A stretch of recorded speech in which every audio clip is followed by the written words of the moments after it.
তোমার সুখের মূল্য কতটা? না, তোমার কাছে একটা প্রশ্নের উত্তর জানার ছিল। তোমার কাছে একটা ছোট্ট প্রশ্ন ছিল, তোমার খুশির মূল্য কতটা? শুনতে খুবই অবাক লাগছে যে খুশির আবার মূল্য হয় নাকি, সুখের আবার মূল্য হয় নাকি। কিন্তু বিশ্বাস করো, সুখের মূল্য আছে, খুশির মূল্য হয়। এ পৃথিবীতে তুমি অনেক মানুষকে সামান্য 10 টাকার বিনিময়ে খুশি দিতে পারবে, সুখ দিতে পারবে, মুখে হাসি ফোটাতে পারবে। আবার এমনও মানুষ আছে যাদেরকে লাখ টাকা দিয়েও তাদের মুখে হাসি ফোটাতে ব্যর্থ হবে। তবে একটা কথা মনে করাতে চাই, কেন জানি না মনে হয় যে সুখে থাকাটা একটা অভ্যাস, একটা আর্ট। এ পৃথিবীতে অনেক মানুষ অনেক কিছু পাওয়ার পরেও সুখী হয় না, আবার অনেক মানুষ সামান্য কিছু পেয়েও সুখী হয়ে যায়। আসলে ভালো থাকাটাকে নিজের করতে হয়, অল্পতে ভালো থাকাটা শিখে নিতে হয়। এ পৃথিবীতে স্বল্প চাহিদার মানুষগুলো কেন জানি না সব থেকে বেশি মানসিক শান্তি অনুভব করে, সব থেকে বেশি মানসিক শান্তি উপভোগ করে। আর এই পৃথিবীতে বৃহৎ চাহিদার মানুষগুলো কেন জানি না একটু কষ্ট পেয়ে থাকে। জীবন নিয়ে জীবন থেকে অতিরিক্ত আশা রাখা মানুষগুলো কেন জানি না একটু কষ্ট পেয়ে থাকে। আসলে বিশ্বাস করি বা না করি, এটা বাস্তব, এটা সত্য যে মানুষের চাহিদার উপরে অনেক কিছু নির্ভর করে, মানুষের অতিরিক্ত আশার উপরেও অনেক কিছু নির্ভর করে। একজন মানুষের অতিরিক্ত আশা কতটা তার মন খারাপের কারণ হতে পারে, কতটা তার দুঃখের কারণ হতে পারে, কতটা তার হতাশার কারণ হতে পারে, কাশ যদি তোমাকে বোঝাতে পারতাম। দেখো, বড় স্বপ্ন দেখা আর বড় স্বপ্নের প্রতি অত্যাধিক আশা রাখার মধ্যে পার্থক্য আছে। বড় চিন্তা ভাবনা রাখা আর বড় চিন্তা ভাবনার কারণে অনেক বেশি আশা রাখা, এই দুটোর মধ্যে গুলিয়ে ফেলো না। অবশ্যই বড় স্বপ্ন দেখা উচিত, কিন্তু বড় স্বপ্ন এমন ভাবে দেখা উচিত যেন সেটা পূরণ না হলে নিজেকে তুচ্ছ মনে না হয়। মানুষ অনেক সময় এমনটা করে, কোনো কিছু পূরণ না হওয়ায় নিজেকে ছোট মনে করতে শুরু করে, নিজেকে তুচ্ছ মনে করতে শুরু করে, নিজের যোগ্যতার উপরে হাজারো প্রশ্ন তোলে। কিন্তু বাস্তব তো এটাই যে একজন মানুষ জীবনের অনেক ক্ষেত্রে অনেক সময় অনেক ভুল সিদ্ধান্ত নিয়ে থাকে। আমরাও আমাদের জীবনে ভুল সিদ্ধান্ত নিয়ে থাকি। বাস্তবতাকে অ্যাকসেপ্ট করতে আমরা অস্বীকার করি যে একজন মানুষ সবকিছু করতে পারে না, একজন মানুষের হাতে সবকিছুর নিয়ন্ত্রণ থাকে না। হ্যাঁ, তবে এমনটা নয় যে আমরা কিছুই পারি না। প্রতিটা মানুষের মধ্যে ইউনিক কিছু আছে, আর সেই ইউনিক জিনিসটা সেই মানুষটার ক্ষমতাকে ব্যাখ্যা করে। এ পৃথিবীতে প্রত্যেকটা মানুষ সুখে থাকতে চায়, কিন্তু সুখে থাকা যে একটা অভ্যাস, একটা আর্ট, এটা স্বীকার করতে চায় না। বাস্তবতাটা এখানেই আটকে যায়। কেন জানি না একটু মিথ্যা মনে হয়। ভালো থাকাটাকে নিজের অভ্যাস বানিয়ে নেওয়াটা প্রয়োজনীয়, সুখে থাকাটাকে নিজের অভ্যাস বানিয়ে নেওয়াটা প্রয়োজনীয়। অভ্যাস বানাতে শুরু করো, জীবনের ছোট ছোট খুশিগুলোকে উপভোগ করতে শুরু করো। প্রতিটা মানুষের জীবনে ছোট ছোট খুশি আসে না। আমাদের জীবনে অনেক ছোট ছোট অ্যাচিভমেন্ট, অনেক ছোট ছোট আনন্দ প্রতি মুহূর্ত আসছে। সেই প্রতিটা মুহূর্তকে উপভোগ অনুভব করা উচিত। আমরা সেটা করতে চাই না, দুর্ভাগ্যবশত আমরা সেটা করতে জানি না। কারণ জীবনে আলাদাভাবে কখনো সুখ শান্তি আসে না।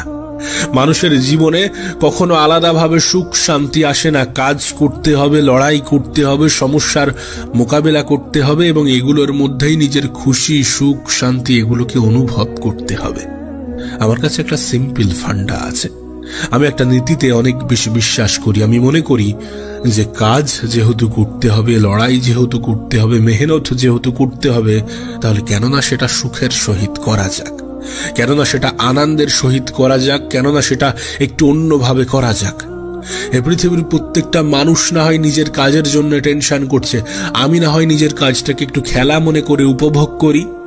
অবশ্যই নিজের কাজটাকে খেলা মনে করাটা গুরুত্বপূর্ণ, কারণ যখন তুমি এটাকে খেলা, যখন তুমি এটাকে এনজয়, যখন তুমি এটাকে নিজের পছন্দের জিনিস করে নিতে পারবে, তখন এটা তোমাকে বোরিং করে তুলবে না, তখন এটা তোমার বিরক্তির কারণ হবে না, তখন এটা তোমাকে অতটা কষ্ট দেবে না। আমি মনে করি এ পৃথিবীতে কোনো কিছু ভালোভাবে করার জন্য সেটার প্রতি একটা ভালোবাসা তৈরি হওয়াটা প্রয়োজন। রিমেম্বার, এ পৃথিবীতে কোনো কিছু ভালোভাবে করার জন্য সেটার প্রতি একটা ভালোবাসা তৈরি হওয়াটা প্রয়োজন। ভালোবাসা তৈরি করো, ভালোবাসা তৈরি করার চেষ্টা করো, ভালোভাবে থাকাটা শিখে যাবে। আর মনে রেখো, জীবন তোমাকে অনেক কিছু শেখাবে। জীবনে এতটা পথ তো অতিক্রম করেছো, তোমার কি মনে হয় সুখ শান্তি এগুলো আমাদের জীবনে আলাদাভাবে আসে? আরে যদি এমনটা না হয় তাহলে কেন নিজের সুখ শান্তিটাকে অনুভব করবে না নিজের কর্মব্যস্ততার মাঝেও? আগেই বললাম, কাজ যেহেতু করতে হবে, মেহনত যেহেতু করতে হবে, চেষ্টা যেহেতু করতে হবে, পরিশ্রম যেহেতু করতে হবে, তাহলে হাসি মুখে করতে হবে। হাসি মুখে করা যাক, মুখের হাসিটা বজায় রাখা যাক, চিন্তা থেকে একটু মুক্ত থাকা যাক, কাজকে নিজের খেলা মনে করা যাক, নিজের কাজের মধ্যে একটা আনন্দ খোঁজার চেষ্টা করা যাক।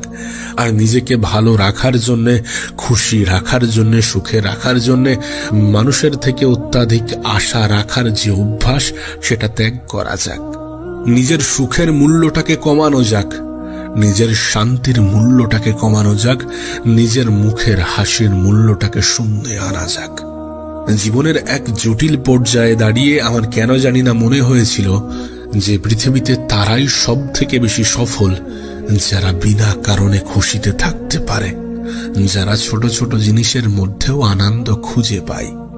সো যখন তুমি বিনা কারণেই খুশি হবে, বিনা কারণেই আনন্দে থাকতে পারবে, খুশিতে থাকতে পারবে, তখন তুমি ভালো থাকার সব থেকে সুন্দর অভ্যাসটা আয়ত্ত করতে পারবে। আমার মনে হয় যে ভালো থাকার জন্য বেশি কিছুর প্রয়োজন পড়ে না, বরং বেশি কিছুর আশা ত্যাগ করার প্রয়োজন পড়ে। ভালো থাকার জন্য অত কিছুর প্রয়োজন পড়ে না। তুমি দেখো না, এই পৃথিবীতে অনেক স্বল্প টাকা ইনকাম করে, দিনে হয়তোবা সেই টাকা ইনকাম করে না যেটা একজন মানুষের সামান্য সংসার চালানোর জন্য প্রয়োজন, কিন্তু সেই মানুষের মানসিক শান্তি হয়তোবা পৃথিবীর ধনী ব্যক্তিদের থেকেও বেশি।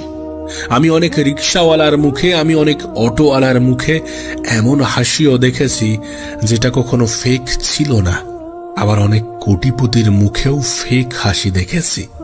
সো এই পৃথিবীতে ভালো থাকার জন্য যে অনেক কিছুর প্রয়োজন পড়ে তেমনটা কিন্তু নয়। এই পৃথিবীতে সেই মানুষ তত বেশি ভালো আছে যে তার চাহিদাকে সাজাতে পেরেছে, যে তার খুশির কারণটা খুঁজে পেয়েছে, যে তার অতিরিক্ত আশা ছেড়ে দিয়েছে। আর একটা কথা বলি, তুমি অন্যদেরকে বেশি দেখতে গেলে নিজের খুশিটাকে হারিয়ে ফেলবে। হ্যাঁ, তুমি অন্যদের দিকে বেশি তাকালে নিজেকে ভুলে যেতে শুরু করবে। কারণ অ্যাকর্ডিং টু হিউম্যান সাইকোলজি, মানুষ সবসময় তাদের দিকেই তাকাই যারা একটু ভালো পর্যায়ে আছে। হ্যাঁ, আমরা সবসময় তাদের দিকেই তাকাই যারা আমাদের থেকে একটু ভালো আছে। কিন্তু বিশ্বাস করো, এটা একজন মানুষকে কষ্ট দেয়, এটা একজন মানুষকে ছোট অনুভব করায়, এটা একজন মানুষকে অসুখী অনুভব করায়, এটা একজন মানুষের চিন্তা বাড়ায়, এটা একজন মানুষের আত্মসম্মানের উপরে সন্দেহ জাগায়। এটা হয়। আমি জানি না কিভাবে বললে, কেমন ভাবে বললে তুমি বিশ্বাস করবে, কিন্তু এটা বিশ্বাসযোগ্য, এটা সত্য। যখন তুমি দেখবে যে ওই মানুষটা অনেক ভালো আছে, এটা যাচাই না করে যখন তুমি এটা ভাববে যে ওই মানুষটা অনেক ভালো আছে, তাকে তো বাইরে থেকে দেখে এমনটাই মনে হচ্ছে, বিষয়টা তখন কেমন হয়ে দাঁড়াবে জানো? তখন বিষয়টা এমন হবে, নিজের মনে হবে যে আমি খারাপ আছি। কিন্তু এই পৃথিবীর প্রত্যেকটা মানুষের জীবন ভিন্ন, এই পৃথিবীর প্রত্যেকটা মানুষের গল্প একটু ভিন্ন ভিন্ন, প্রত্যেকটা মানুষের জীবনের সমস্যাও একটু ভিন্ন ভিন্ন। একটা মানুষের জীবনের সাথে অন্য মানুষের জীবনকে কখনো তুলনা করা যায় না, কখনো কল্পনা করা যায় না, কখনো এমন ভাবে জাজ করা যায় না যে মানুষটা অনেক ভালো আছে। তার মনে কি আছে, সে কি প্রকাশ করছে আর সে কি গোপন করছে, সেটা কি তুমি জানো? জেনে বসে আছো না? আমরা কেউই জানি না। সুতরাং কাউকে বাইরে থেকে দেখে এটা ভেবে নেওয়া উচিত নয়, অ্যাটলিস্ট এটা তো ভাবা উচিত নয় যে সে আমার থেকে ভালো আছে। আরে তুমি তোমার মতো আছো, উপরওয়ালা তোমাকে অনেক কিছু দিয়েছে যেগুলোর দিকে তোমার দৃষ্টি যায় না, তোমার আমার দৃষ্টি যায় সেটার দিকে যেটা আমাদের নেই, যেটা আমরা পেয়ে গেলে মনে করি যে আমরা সুখী হয়ে যাব, আমরা খুশি হয়ে যাব। আরে কিছু জিনিস দূর থেকেই সুন্দর, কেন এটা বোঝো না? যতদিন দূর থেকে দেখছো ততদিন ভালো মনে হবে, পেয়ে গেলেই অবহেলা করতে শুরু করবে, হয় না এমনটা? জীবনে অনেক জিনিস আমাদের কাছে খুবই মূল্যবান ছিল। আমরা মনে করতাম এই জিনিসটা পেয়ে গেলে খুব ভালো হবে, জীবনটা পরিবর্তন হয়ে যাবে। উপরওয়ালা আমাদেরকে সেই জিনিস দিয়েছেন আর আমরা অবহেলা করতে শুরু করে দিয়েছি। সুতরাং এমনটা ভেবো না, কোনো কিছুর সাথে নিজের ভালো থাকাকে গুলিয়ে ফেলো না, যেটা পেয়ে গেলেই আমি ভালো থাকবো। হ্যাঁ, এগুলো জীবনের অংশ, টাকা পয়সা জীবনের অংশ, আনন্দ জীবনের অংশ, এনজয় জীবনের অংশ, এগুলো এক একটা জীবনের অংশ। কিন্তু ভালো থাকা যায় অল্প কিছুর মধ্যেও, ভালো থাকা যায় অনেক কিছু পেয়েও। তুমি যদি অল্প কিছুতে ভালো থাকতে শিখে যাও তাহলে তোমার জীবনটা একটু আলাদা হবে, একটু অন্যরকম হবে। তুমি এ ভিড়ের অংশ থেকে নিজেকে দূরে সরাতে সক্ষম হবে। অল্পতে ভালো থাকাটা গুরুত্বপূর্ণ, অল্পতে খুশি থাকাটা প্রয়োজনীয়। নিজের সুখ, নিজের খুশি, নিজের মুখের হাসি, এগুলোর মূল্য একটু কমিয়ে আনাটা প্রয়োজন। জীবনে খুশি অনুভব করার একটা ছোট্ট টিপস তোমাকে দিতে চাই। আমার মনে হয় না আমাদের মধ্যে এমন কেউ আছে যাদের এটুকু সামর্থ্য নেই যে একজন অসহায় মানুষকে 20 টাকা দিতে পারবে না। আমি তোমাকে বলছি, কোনো এক অসহায় মানুষ, যে মানুষটা মানুষের কাছ থেকে ওই 2 টাকা 5 টাকায় আশা করে, সেই মানুষটাকে 10 টাকার খাওয়ার খাইয়ে আর 10 টাকা তার হাতে ধরিয়ে দিও। তার মুখের একটা সুন্দর হাসি বার হবে, যে হাসি নিঃসন্দেহে তোমার মানসিক শান্তির কারণ হয়ে উঠবে।